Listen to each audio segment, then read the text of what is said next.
Awal bulan, kamu berjanji pada diri sendiri, bulan ini aku harus menabung. Tapi di akhir bulan, saldomu lagi-lagi habis, tidak ada yang tersisa. Padahal kamu tahu menabung itu penting, kamu sudah niat, tapi tetap saja gagal. Kenapa menabung terus begitu sulit? Padahal kita tahu itu baik untuk kita. Kabar baiknya, itu bukan karena kamu malas atau bodoh soal uang. Ini soal bagaimana otak manusia memang dirancang. Begitu kamu paham, semuanya berubah. Hari ini kita bongkar kenapa menabung sulit dan cara cerdas mengakalinya.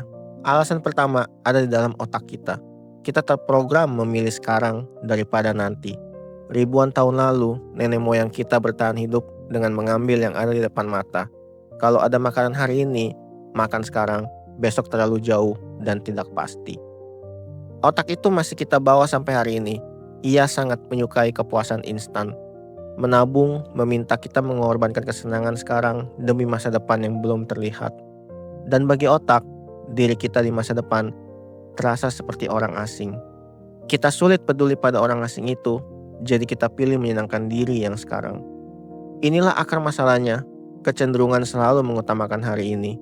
Ini bukan kelemahan pribadimu, ini cara kerja bawaan otak semua manusia.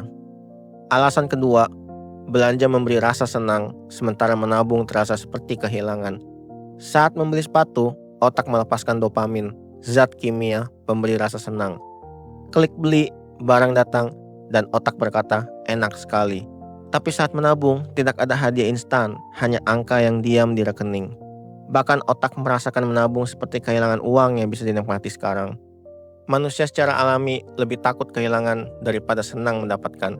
Jadi belanja terasa seperti hadiah, menabung terasa seperti hukuman. Padahal sebaliknya, memahami ini membantu kita berhenti menyalahkan diri sendiri. Alasan ketiga yang paling diam-diam, gaya hidup ikut naik saat penghasilan naik. Banyak orang berkata, nanti kalau gajiku naik, baru aku akan menabung. Tapi saat gaji benar-benar naik, pengeluaran kita naik juga. HP baru, motor baru, gaya hidup baru, lalu uangnya habis lagi. Pengeluaran cenderung memenuhi berapapun penghasilan yang kita punya. Akibatnya, orang bergaji besar pun bisa tetap tidak mempunyai tabungan. Inilah jebakan gaya hidup. Penghasilan naik, tabungan tetap nol. Kuncinya bukan menunggu penghasilan besar, tapi mengelola yang ada sekarang. Alasan keempat, uang zaman sekarang nyaris tidak terlihat. Dulu membayar berarti mengeluarkan uang tunai dari dompet dan itu terasa sakit. Melihat uang fisik berkurang membuat kita berpikir dua kali. Sekarang cukup tap kartu dan scan QR, uang berpindah tanpa terasa. Karena tidak terlihat, otak tidak merasakan sakitnya kehilangan uang. Maka kita jadi jauh lebih mudah boros tanpa sadar. Kemudahan membayar diam-diam membuat menabung makin sulit. Alasan kelima, kita terus membandingkan diri dengan orang lain. Melihat teman punya barang baru, kita merasa harus punya juga. Media sosial memperparah ini. Semua orang terlihat sukses dan bahagia. Padahal yang kita lihat hanya sisi terbaik mereka, bukan utang di baliknya. Demi terlihat setara, kita belanja untuk gengsi, bukan untuk kebutuhan. Uang habis untuk kesan sesaat, bukan untuk masa depan. Padahal orang lain terlalu sibuk dengan hidupnya untuk benar-benar memperhatikan. Alasan keenam, menabung sedikit terasa percuma.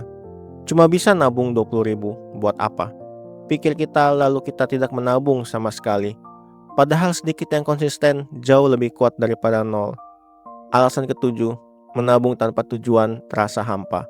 Kalau tidak tahu untuk apa, otak tidak punya alasan emosional untuk berkorban. Tabungan tanpa tujuan mudah dibongkar lagi begitu ada godaan. Alasan kedelapan, kita terlalu mengandalkan niat dan kemauan semata. Padahal kemauan itu terbatas. Ia melemah saat kita lelah atau stres. Mengandalkan pokoknya aku harus kuat menahan diri hampir selalu gagal. Karena godaan datang setiap hari, sementara niat bisa habis. Dan inilah jebakan terbesar dari semuanya. Kita menabung dari sisi belanja dulu, baru menabung apapun yang tersisa. Masalahnya, hampir tidak pernah ada yang tersisa. Selama urutannya seperti ini, menabung akan selalu kalah. Sekarang bagian terpenting, bagaimana cara mengakali otak kita sendiri. Solusi pertama dan paling ampuh, balik urutannya. Bayar diri sendiri dulu.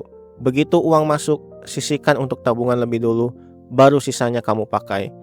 Dengan begitu, menabung tidak lagi bergantung pada sisa yang tidak pernah ada. Solusi kedua, otomatiskan. Buat tabungan berjalan tanpa kamu harus berpikir. Atur transfer otomatis ke rekening tabungan setiap kali gajian. Karena otomatis kemauanmu tidak lagi diuji setiap hari. Uang tersimpan sebelum sempat tergoda untuk dibelanjakan. Solusi ketiga, buat menabung mudah dan buat belanja sedikit susah. Pisahkan tabungan di rekening lain yang tidak ada kartunya. Hapus kartu yang tersimpan di aplikasi belanja supaya tidak impulsif. Sedikit hambatan saat belanja bisa mencegah banyaknya pembelian impulsif. Solusi keempat, kenalkan dirimu pada diri masa depan. Bayangkan dengan jelas, rumah sendiri, bebas utang, tenang di hari tua. Makin nyata masa depan itu di benakmu, makin kuat alasan untuk menabung. Solusi kelima, beri tabunganmu tujuan yang jelas dan punya nama.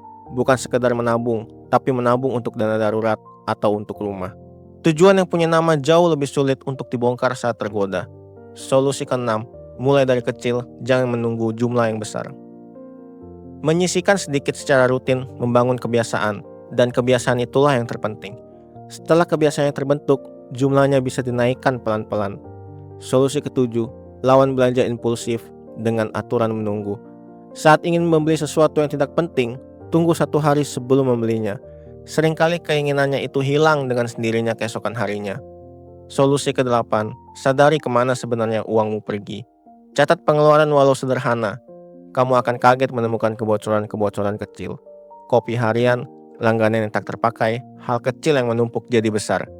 Solusi ke-9, tetap beri dirimu sedikit kesenangan. Menabung yang terlalu menyiksa tidak akan bertahan lama. Sisihkan sedikit untuk senang-senang supaya rencanamu bisa bertahan lama. Dan ini cara pandang yang bisa mengubah segalanya.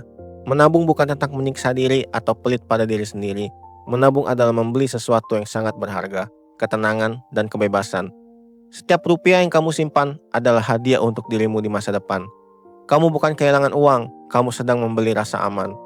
Dengan tabungan, kamu punya pilihan saat hidup memberi kejutan. Itulah kemewahan yang sebenarnya, tidur nyenyak karena kamu tahu kamu siap. Jadi, kenapa kita susah sekali menabung? Karena otak kita memang dirancang untuk hari ini, bukan untuk nanti. Karena belanja terasa menyenangkan, sementara menabung terasa berat. Karena gaya hidup ikut naik, uang menjadi tak terlihat, dan kita membandingkan diri. Tapi sekarang kamu tahu rahasianya, jangan melawan otakmu, akali ia. Bayar diri sendiri dulu, otomatiskan, beri tujuan, mulai dari kecil. Kamu tidak butuh penghasilan besar untuk mulai, kamu butuh sistem yang tepat. Karena menabung yang berhasil bukan soal sekuat apa niatmu, tapi sebaik apa sistemmu. Mulailah hari ini sekecil apapun, dirimu di masa depan akan berterima kasih.